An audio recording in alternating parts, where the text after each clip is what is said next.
Well, welcome out there once again to my program. Always a pleasure to be here. Always a pleasure to have you out there watching and listening.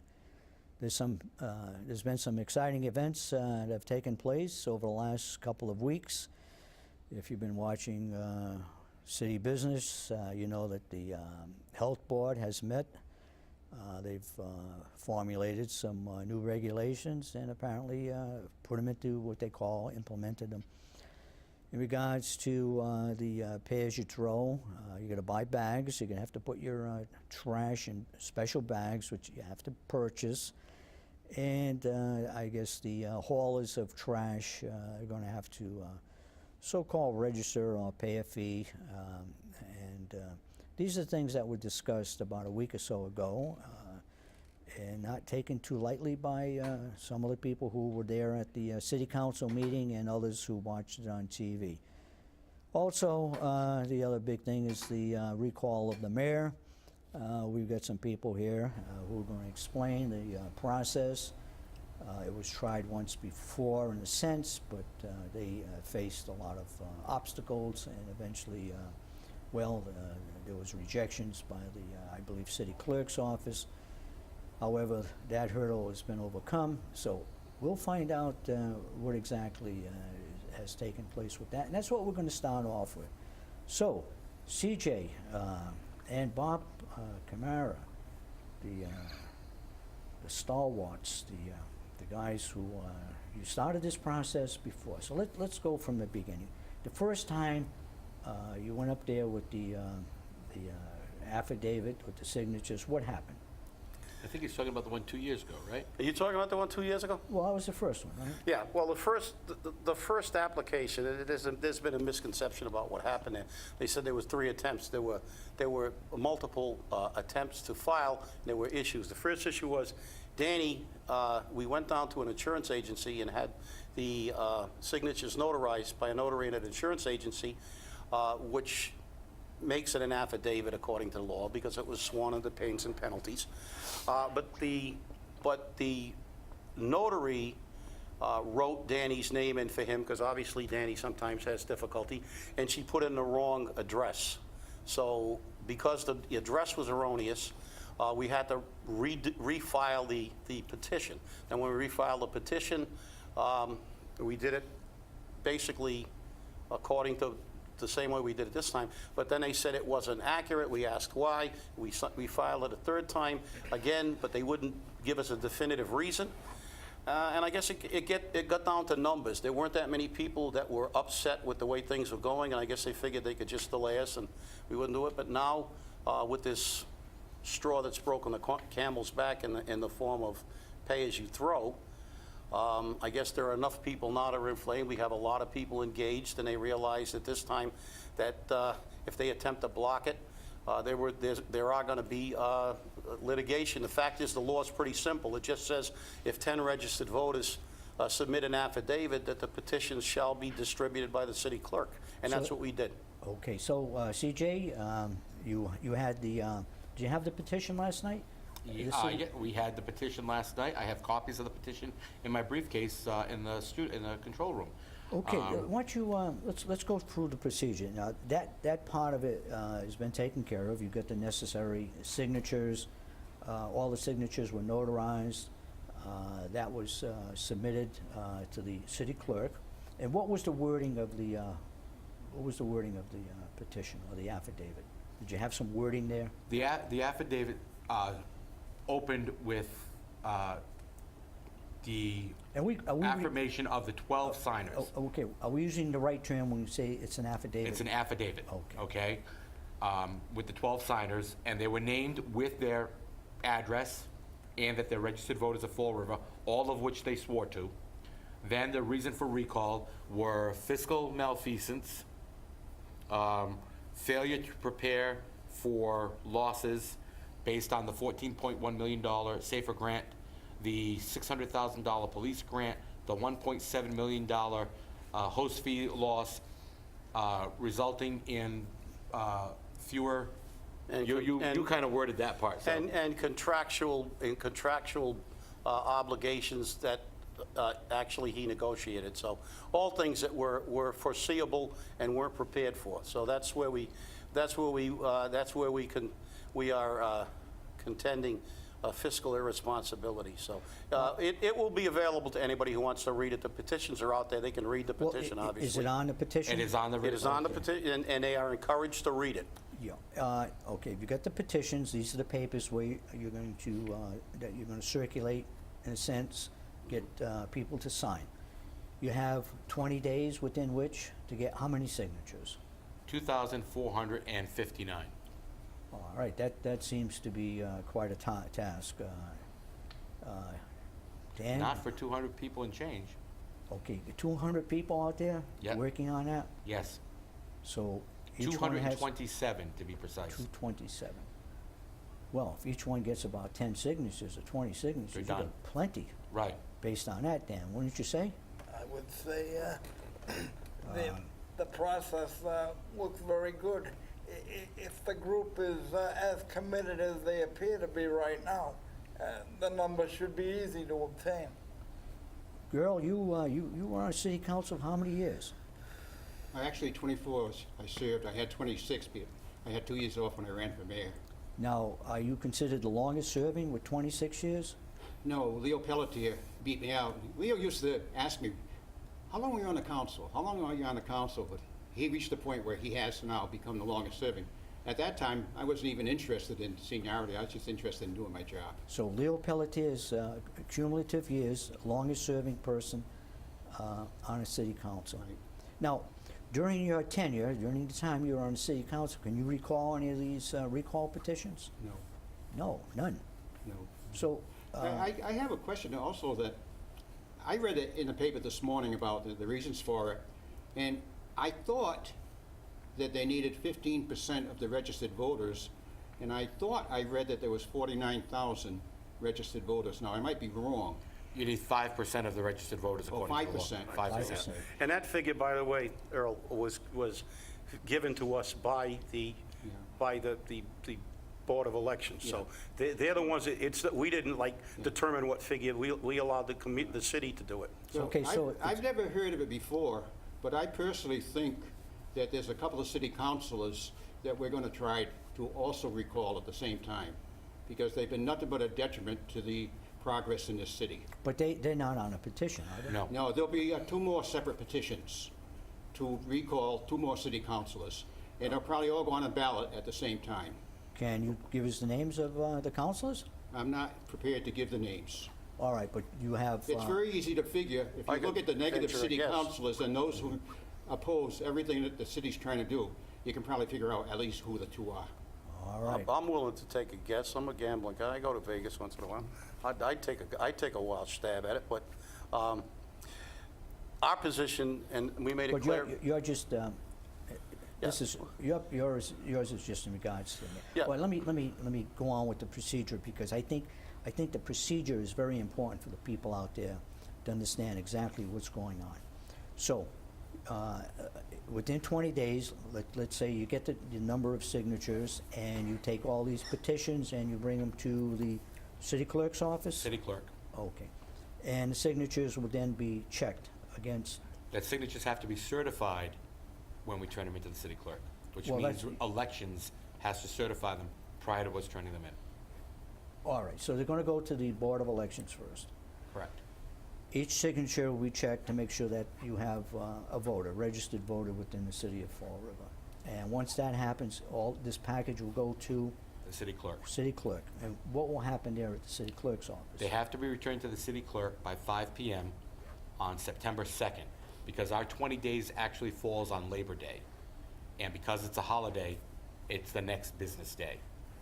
Once those signatures have been filed with the city clerk and the certified signatures equal to or greater than the number necessary, so that'll be 2459, the city clerk will then notify the mayor and prepare the warrant for the city council to act on.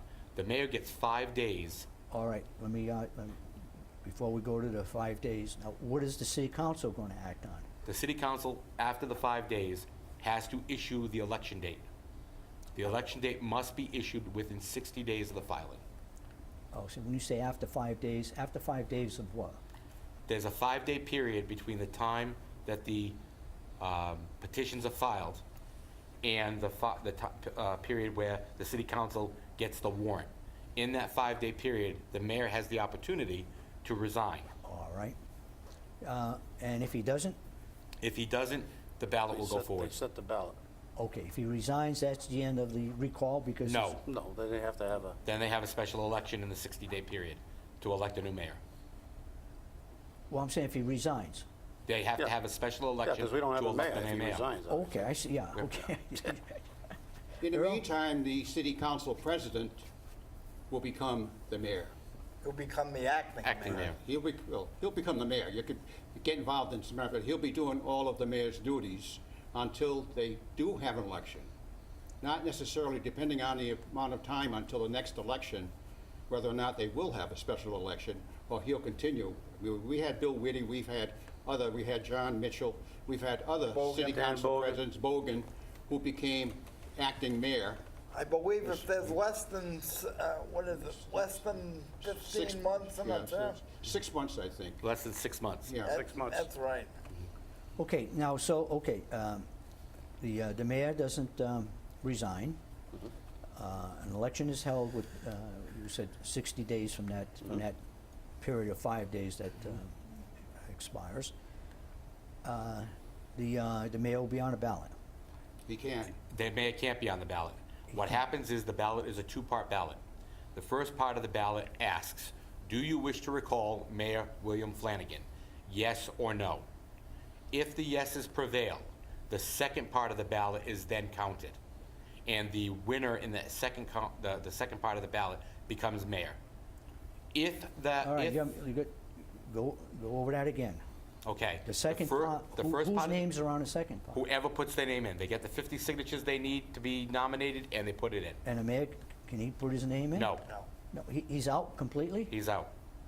If he's recalled, the mayor cannot be elected or appointed to any position in city, county, state government. Well, For how long? 2 years. 2 years. But Express is it- it 2 years, because they do have a chance to come back at the next major election. Right. at the next election. Yes. Well, let me use the word that's been used quite a bit. Is this a way to circumvent, in a sense, a regular election? Because having only 20-some signatures, and that actually is enough to remove the mayor? You're not circumventing anything, Richard, because this recall election, he only finishes the term that he's serving now. There's going to be an election at the regular time. So it's not circumventing anything, it's just replacing the mayor. That it's not a circumvention of anything. It's just a mechanism that's been put into the law to allow people that option. And you know, to segue into what he said about the two councilors, we had some individuals, and this coalition is a coalition of a whole bunch of people from different backgrounds and with different opinions. We had one person that said he wanted to recall some city councilors.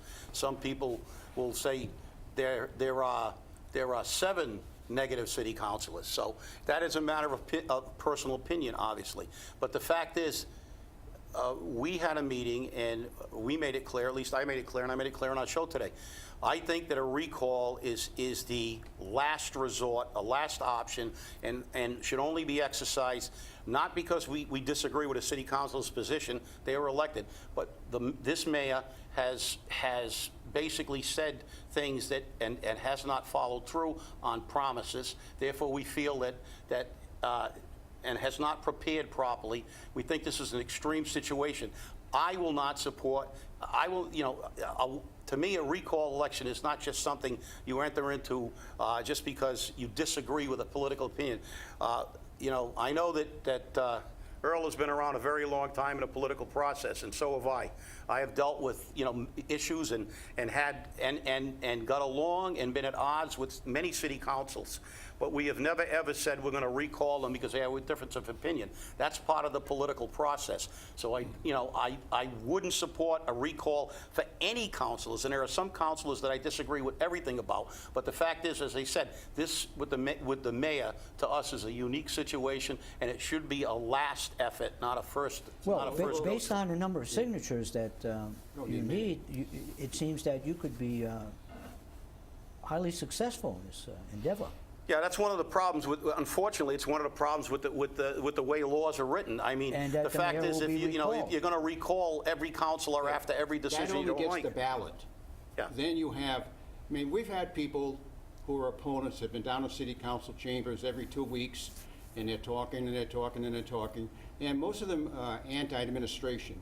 Last night, I was very aggravated because we went in. You addressed the council last night, citizens input. Well, I could tell you before a vote comes up how they're going to vote, because you've got the -4 or 5, and if they would spend 1/10 of the time that they spend looking to find fault, to find a good reason for it, we'd be in such much better shape.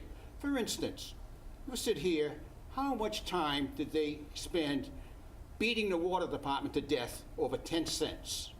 Beating the water department in and out, and being very critical, saying what a great job you're The doing. and water how we could do it. department wasn't even on the agenda last No, night. I'm not talking, I'm talking when they did do it. You have a very negative city council. I've served with many city councilors. I have never seen as bad as the city council we see now. But the other thing that we're getting into, I agree, we agree finally that the health department has the right to set the rates. The city council has the right, if they feel they're unreasonable, to challenge them, reset them.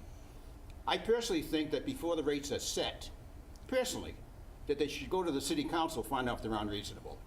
And I agree. As I said However, last night. let me finish. Yeah. However, when it reaches the point where it is now, where we're talking $25 a year, not a person, $25 a year for a dumpster to make sure that it meets the city's requirements, you're down to 50 cents a week, and you've got city councilors who are supposed to be running the city, spending hours and hours arguing over 50 cents a week for a dumpster.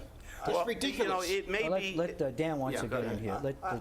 I think one of the problems is this setting fees on trash haulers is new. It's another way to force people to go with pay-as-you-throw, to not privatize. These private haulers have been in the city for years, okay? This is not about a public health issue. This is about forcing people to support pay-as-you-throw, to make it impossible for private trash haulers to do business. They could have regulated private trash haulers at any other time in the They since didn't they have to. Sim- Finish, Danny, go ahead. And why didn't they have to? Because if pay-as-you-throw doesn't work the way the administration desires it to, the budget is out of balance, period. Well, if we go back to, the people who are coming into the city, maybe you don't remember, you people are very young, you might remember. Oh, thank you, Earl. Yeah, you're almost there. That what went on in the city, I blew the whistle on the mayor and the city councilors when they had the garbage collection and the Board of Health had the right to set the fee. And at that time, to collect the garbage, they used to feed it to the pigs. But then the people in Boston decided you had to cook it, and became another problem. At that time, they were paying $33,000 to the garbage collectors to pick up the orts or the swill. Orts is the English way, swill is our way. And then they turned around and they said they're going to turn around and raise the rate and pay Alan Jerabak $79,000. I sat down with the mayor, city councilors, and when it was over, they said, oh, by the way, what we talked about here tonight is confidential. I said, you don't tell me something's confidential after you tell me. I blew the whistle. I went right down to the Herald News and blew the whistle that they were setting up the fees to raise it from 33 to 79.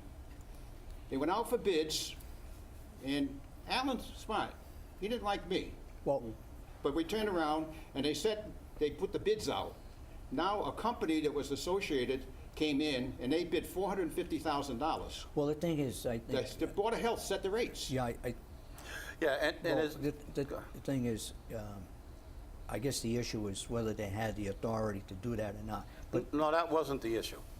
what That wasn't the issue. The issue was the Board of Health just setting No, rates it wa- without it people wa- speaking. No, it wasn't the issue. The issue was that at the Board of Health meeting, Corporation Counsel read Chapter 40, Section 22F, and at last night's meeting, I read 22F with an addendum from Chapter 123, Section 138, which specifically says that in that particular section, because it also refers to 4022F, that in fact, the city council does not divest its authority to overrule. I didn't say that they couldn't set rates. I said that it was my position, and I think if anybody watches it on TV, I made it pretty clear that my position is pretty simple, and we kind of semi-agree.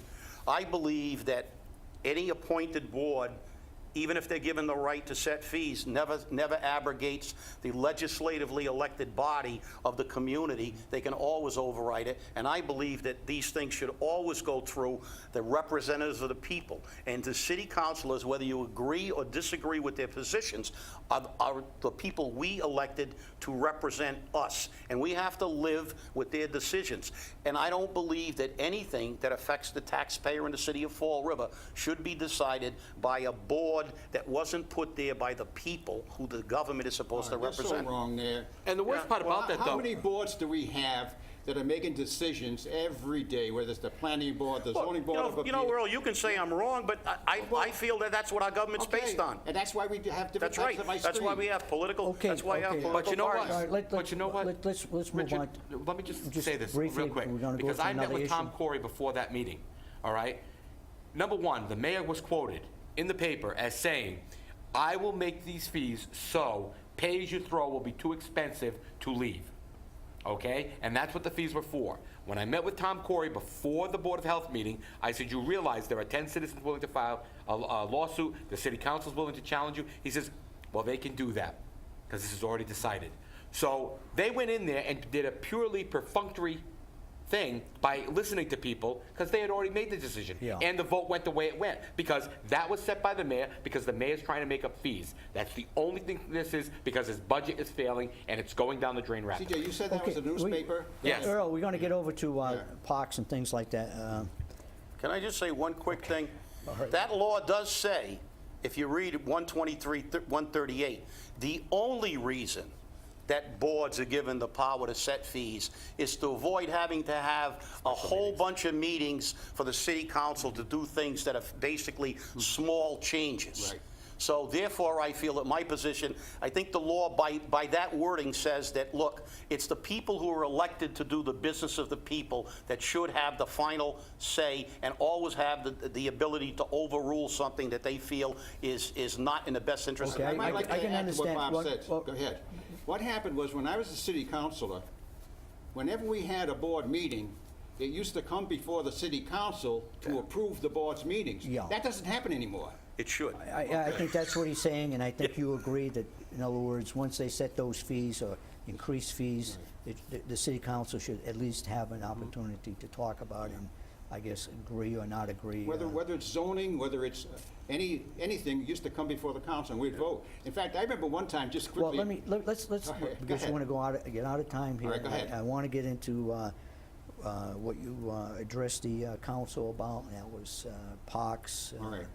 In a sense, more specifically, Maplewood Park, and then they came out with the presentation in regards to capital outlay projects, $51 million.